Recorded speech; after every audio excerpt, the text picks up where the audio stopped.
Okay, so let's talk about the conditions of monopoly.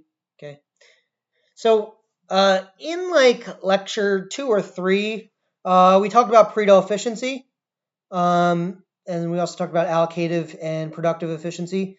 And we said that firms are efficient if, or the market is efficient if there are no externalities, aka there's no public goods or public bads. So uh, there's no free rider problem. Um, Essentially, if there's two parties to a transaction, a third party doesn't benefit or get hurt by that transaction. If I buy a guitar from a guitar store, I'm not going to play it at midnight and bug the people who live under me, right? That would be an externality. So markets are only efficient if there are no externalities. Um, Otherwise, it could be the case that you underproduce a positive externality. So if something benefits everybody, but it's priced at market, only the people making the transaction are going to have the benefit of that externality, or have the benefit of that transaction. Um, so they're not factoring in everybody else's benefit. So they're not going to be willing to pay more um, for the good, even though the good benefits society as a whole. And vice versa, if it's negative, they're not going to pay less for the good, even though the good hurts society as a whole. So that'll be like a source of market value. That's a case where the government might want to step in. Okay, um, but um, in the case of no externalities, a market can be efficient. Okay, what else? The highest willingness to pay consumers consume the good. Okay, that's allocative efficiency. Okay, so the people who value the good the most get the good.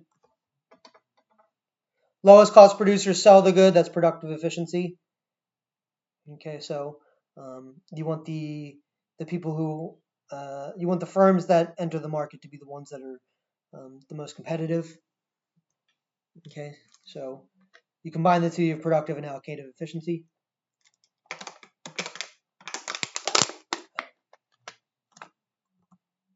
Okay. No producer has the ability to affect price. Okay, that's the fourth point. So basically, if a firm has the ability to affect price, they can basically alter the quantity and not produce at a level that is beneficial to society as a whole. So there's going to be essentially a deadweight loss. So if you can increase the price by restricting quantity, you might be producing at a level where your marginal cost is lower than the demand. So you're going to be like restricting the quantity to people who would otherwise get consumer surplus, and you could still get producer surplus, but instead you choose to get a higher producer surplus at the expense of consumer surplus, leading to a deadweight loss. Okay.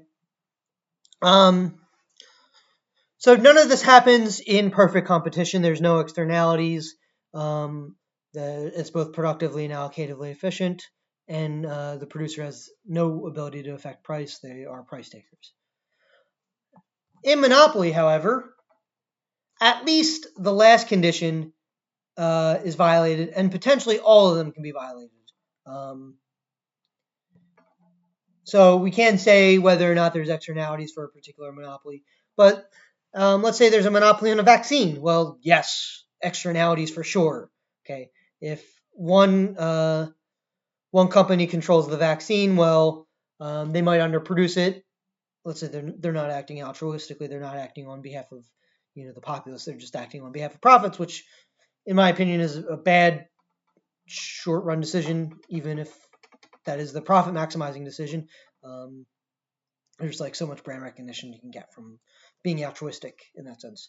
Anyway, so let's say AstraZeneca decides that they're going to charge the vaccine at the competitive price, like by competitive I don't mean competitive, I mean at the monopoly price, their profit maximizing price, disregarding like brand and all that kind of stuff. Uh, that vaccine will be underproduced, like underbought, because the price will be like relatively high versus the marginal cost of producing it. leading to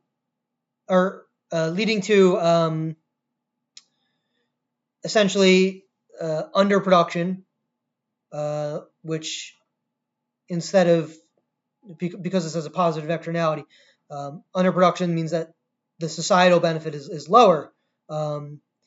Ideally, we want to incentivize private firms to take in the externality, to internalize it, we call it, so that they produce at the socially beneficial level, but they might not. So obviously, like a vaccine will have positive externalities because it's getting people back to work. It's increasing the longevity of people. It's spurring new consumer demand where it should be, not artificially. So all those things have positive externalities, not just on the market, but on people's well-beings as a whole. Right? It's returning people to school, which in itself has a positive externality. So it's like a double positive externality. So in that case, if the government gives gives Pfizer a monopoly, which it can, and let's say there's no other vaccine producers in the market, or I don't know if it said Pfizer or AstraZeneca, I don't know.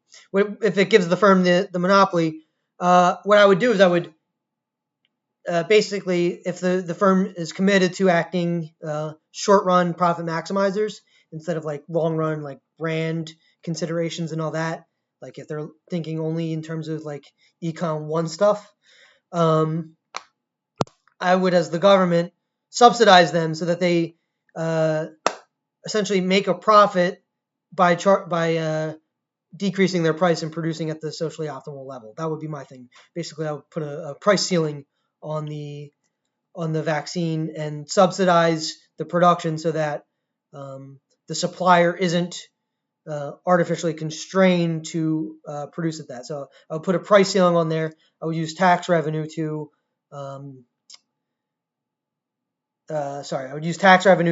pay for a subsidy to Pfizer, so that even though there's a price ceiling, they're still essentially making the same as there would be if there was no price ceiling, so that their willingness to supply is where it should be. That would be my take if I were in charge of government. But of course, there's also incentives you have to think about. Like if you do that every time, then firms might just act badly when they don't have to. Anyway, so that's number one. Number two, highest willingness to pay. Consumers consume the good. In a monopoly, that's actually probably true. But not everybody who consumes the good is going to have a higher willingness to pay than the marginal cost of the good, which leads to allocative inefficiency in itself.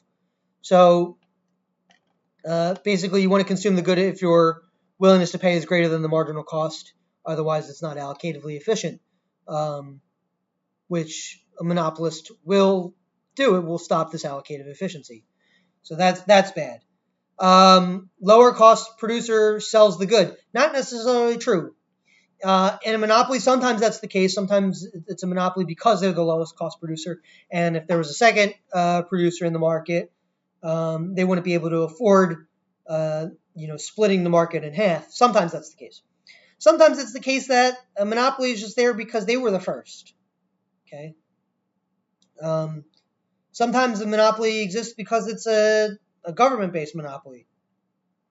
Sometimes a monopoly exists because, and sometimes the government-based monopoly can be good. Sometimes it can be a government-based monopoly because guess what? These guys paid the politicians the most, right? We call that rent seeking.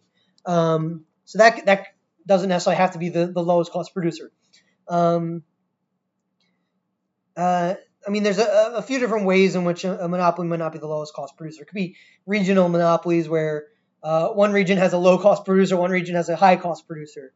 Okay, there's many reasons why a monopoly might not be the lowest cost producer. And then finally, no producer has the ability to affect price, and that's the big violation. That's the one that's almost guaranteed to be the case. A monopoly, by virtue of being the only firm in the market, is going to have the same industry demand curve as they have as their firm level demand curve. So unlike perfect competition where the demand was horizontal for the firm, but normal for the industry. It's going to be normal for the industry, which is equal to the firm. So the firm and the industry are both going to have a normal demand curve, which will be a function of quantity. So a monopoly can change their quantity to affect the price, right? If your demand function is like P equals negative Q plus 10, well, a monopoly can say I want to charge at one, I want to produce at 1 unit so that my price is 9, or they can produce at 2 units so my price is 8. Okay, they'll produce whatever gets them the highest revenue, basically the highest price times quantity, or highest profit. I shouldn't say revenue. So they have complete ability to affect price, unless for some reason it is perfectly elastic demand and it's still a monopoly. But that's like a really special case that doesn't happen in real life. Okay, so yeah, monopolists have the ability to violate all of them, and they're definitely violating the fourth one because they can affect price. Okay. Why would a government allow a monopoly? And what are like the conditions for a monopoly? Or not why would a government allow monopoly, but why does anybody allow monopoly? Why doesn't the market price them out? Why doesn't something happen to them? Like why doesn't, if you know that there's a monopoly, why not enter that industry? Right? Well, sometimes a monopoly has control of a scarce resource. So if you're a student of history, you can think of South Africa and the diamond mines and control over that. So there wasn't a whole lot of diamond mines except for in South Africa and like Lesotho and a few kind of like poor African countries. Poor at the time, they're not all poor at this point. But essentially, an English and Dutch colonizing group essentially took over this, the De Beers Company, and they this group took control of the whole resource. And now they own all the diamonds. So guess what? If you have a demand for diamonds, you're going to have to go through De Beers. Okay. So that's like an example. Oil, in Saudi Arabia is owned by Saudi Aramco. That's the government oil company. Okay. You try to go around Saudi Aramco, good luck. I don't think they treat people too well who break the law over there. So it could be that there's a resource and it's like controlled by one firm, meaning that it's impossible for other firms to enter. Okay. What else? Could be increasing returns to the scale. So like a large fixed cost industry. Remember, increasing returns to the scale means that essentially you pay a large fixed cost to enter and your variable costs are going to be very low. So what does that mean? If I were the first entrant in that market, I pay the fixed cost. I pay a lot. My variable costs are low, so I can afford to essentially take the whole market for very cheap after I've paid my fixed cost. If you, as a second person, want to enter the market, you have to also pay a fixed cost to enter the market, and then you're going to get at most half of what I'm making, but likely less because it's increasing returns to scale, which means that my costs decrease as I produce more. So I can have a higher production than you and at a lower cost. So it's next to impossible for you to enter and be competitive against me, unless you have like better technology. And that's not this next one, but it'll be the one after this. Okay. Occasionally there are government barriers. So, the government can introduce copyrights. They can introduce patents that prohibit other firms from producing your product. So once you create a particular item, no firm will be allowed to use that same methodology of creating that item. They might be able to come up with a similar item using their own methodology, but you essentially own that production pattern. And that might be, if you want to enter, you might have to do a lot of R&D, which would be, going back to this increasing returns to scale. And I'll explain why a government might want to do that later. The next thing in parentheses I have is a monopoly on violence, which is a technical term for what a state in international relations is considered. And by state, I don't mean like Texas. I don't mean Alabama. The state would be like Croatia, Somalia, the United States. Even though there's many states, they're technically 50 that joined in one group. But a state is essentially, in an international relations context, the only producer, the only people who are legally allowed to be violent. So they might allow private militias or whatever, but the second the private militia does something like kill somebody, well, guess what? They're going to be in jail, unless it was in self-defense or something like that. So the government essentially is mandating a monopoly on violence for themselves. And then we would call a failed state like Somalia, or I don't know if it's still considered failed. So yeah, it is. So there's a couple sub regions in Somalia, like Somaliland, that essentially are their own governments with their own monopoly on violence, and there's local militias that essentially control it. So Somalia as a concept is a failed state in that they don't have a monopoly on violence. Anyway, that's a little bit of international relations. Figured I'd bring it back since I haven't talked about it since the Hawke and Dove model. But it's interesting, so I don't know. I like international relations. But there you go. So a government might have a monopoly, or might grant a monopoly to a firm or to themselves. Okay. There might be a monopoly because of technological superiority. So no one's capable of copying your product. It might only be temporary. So think of self-driving cars, for instance. Essentially, for a while, Tesla was the only self-driving car company in existence. Then all of a sudden, because it was hard to reproduce that. Then all of a sudden you start seeing other self-driving cars start to be produced. I think Uber and Lyft are doing them now, or experimenting with them. There's another firm called Nikola, which I think does it, which is weird because both Nikola and Tesla were both named after the same person, Nikola Tesla.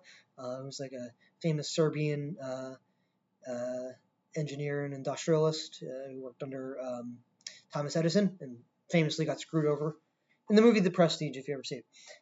He's played by David Bowie.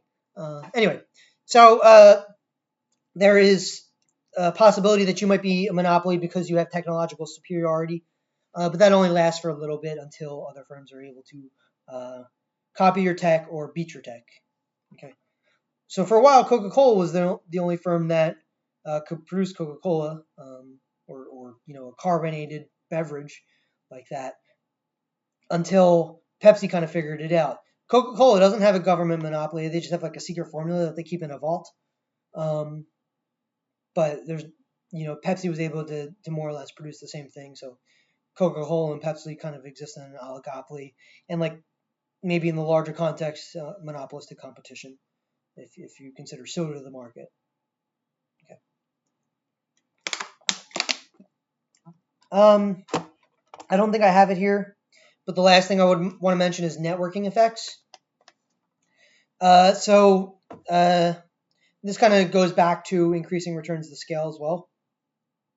But if you're the first firm to do something, or the best firm to do something, you can have a monopoly because people want to coordinate around that. So think of Facebook, right? Facebook has a monopoly essentially on social networking. Google has a monopoly on search engines. Reason being is because everybody just knows to go to Google. And for a while, everybody was on Facebook, and there's benefits, there's extra utility you get by knowing that your long lost friend is on Facebook. so like once your long lost friend leaves Facebook and goes to Instagram, well, guess what? Your utility from using Facebook actually decreases. Of course, there's also negative social networks too. Like I got off of Facebook because a lot of people wanted to share their political opinions, and their political opinions were not very interesting or well founded. So there's negative utility from networking effects too. But if you get benefit from more people being in a particular environment, there can be a monopoly from that because a new entrant will have to essentially steal your consumer base in order to get the same utility, which coincidentally enough, Instagram did to Facebook, but Instagram is owned by Facebook. So there you go.